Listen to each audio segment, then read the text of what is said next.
All right, let's dive straight into this explainer and decode the absolute foundational rules of Indian citizenship, directly from the Constitution itself. We're talking about Part 2, Articles 5 through 11.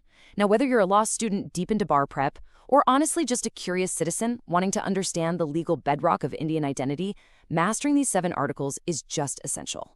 They defined exactly who belonged to the newly formed republic back on January 26, 1950, and they really set the stage for literally everything that followed. Here is how we're breaking things down today. First up, single citizenship, the basics. Then, we'll navigate the 1950 partition migration. After that, we look at global Indians and dual citizenship, followed by Parliament takes the wheel. And finally, we'll wrap up with some high-yield facts perfect for AIBE exam prep. Let's get into it.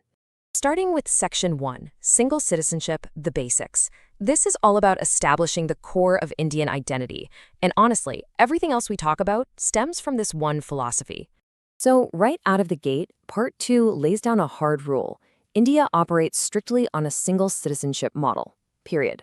Unlike the US, where you might be a citizen of Texas and a citizen of the United States, India chose a totally unifying path, single citizenship only.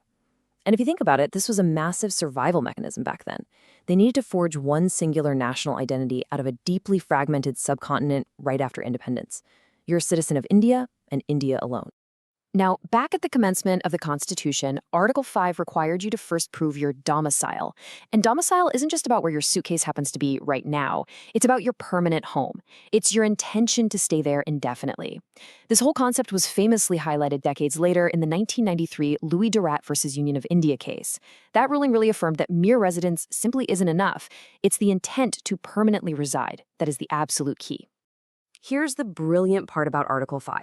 Alongside proving that domicile, you only needed to hit one of 3 simple conditions to actually secure your citizenship. You definitely didn't need all 3. It was just domicile plus either being born in India, or having either parent born in India, or being an ordinary resident in India for at least 5 years immediately preceding January 26, 1950. The whole thing was designed to comprehensively cover the people already rooted in the country. Moving right along to Section 2, Navigating Partition Migration. This was the historical sorting mechanism, and let's see how the drafters tackled what was a massive, incredibly complex logistical challenge. I mean, try to put yourself in that era for a second. Imagine being a migrant during this chaotic time, with millions of people moving across newly drawn borders. The drafters had to literally draw strict legal lines in the sand to figure out who was who. March 1, 1947 became the absolute cutoff for migration to Pakistan. Then, July 19, 1948 became the critical date for migration from Pakistan to India. And all of this was leading right up to the official commencement of the Constitution on January 26, 1950. So what's crucial here is how Articles 6 and 7 actually interact. They're basically mirror images, but with very, very different consequences. Article 6 deals with people coming from Pakistan. If they arrived before that July 1948 cutoff, ordinary residence was fine. If they came after, things got stricter. They needed 6 months of residence plus formal registration. But then you look at Article 7. If someone migrated to Pakistan after March 1, 1947, their Indian citizenship was automatically revoked. Gone. Article 7 strictly overrides both Articles 5 and 6. The only way around it?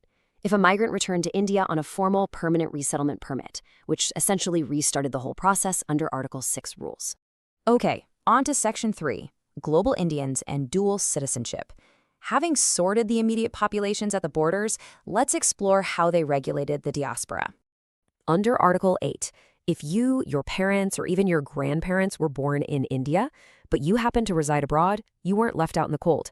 You could secure your Indian citizenship simply by registering with an Indian diplomatic or consular representative in the country where you were living. This is super fascinating because it's essentially the constitutional precursor to the modern Overseas Citizen of India, or OCI, concept. It maintained that vital legal tether to Indians globally.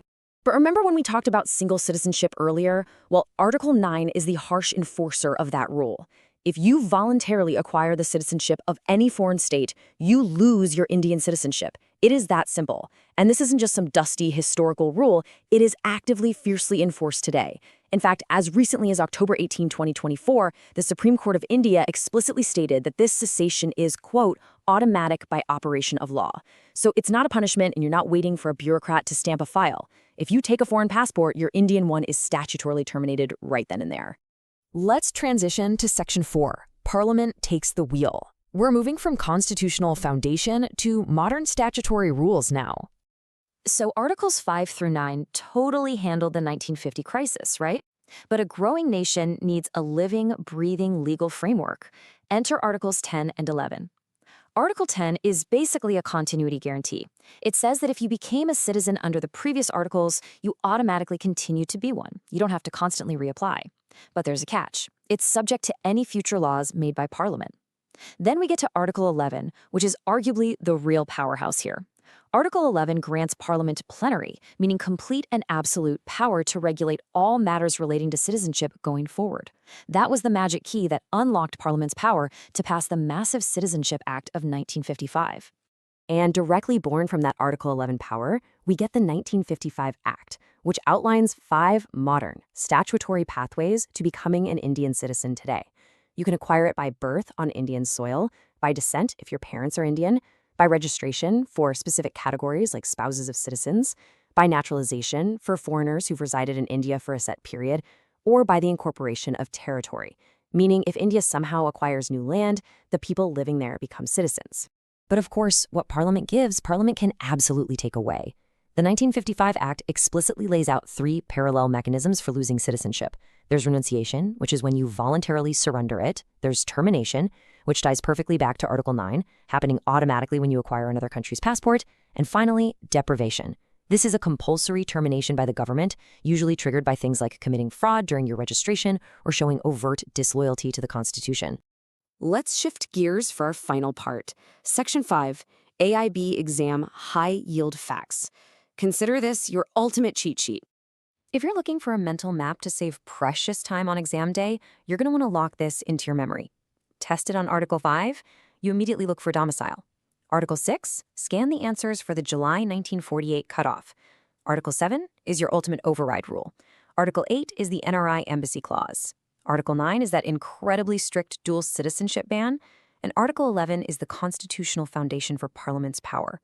Keep those associations tight. Because remember, there are 10 crucial questions waiting for you in the constitutional law section of the AIB. While everyone gets distracted by fundamental rights, which are important, don't get me wrong, citizenship concepts absolutely show up in this section. So securing a deep, foundational understanding of Part 2 isn't just an exercise in legal history. It is quite literally an essential part of banking those points and passing the bar. Before we wrap up this explainer, I want to leave you with one final provocative thought. The law is never completely static, right? With the Supreme Court actively issuing notices on pleas challenging the automatic termination rules of Section 9 as recently as August 2025, we really have to ask ourselves, how might modern courts reshape this absolute ironclad rule of single citizenship in an increasingly globalized world? It's a wildly fascinating legal space to watch right now. Keep studying, keep asking the hard questions, and I hope this deep dive helps you absolutely master Part 2 of the Constitution.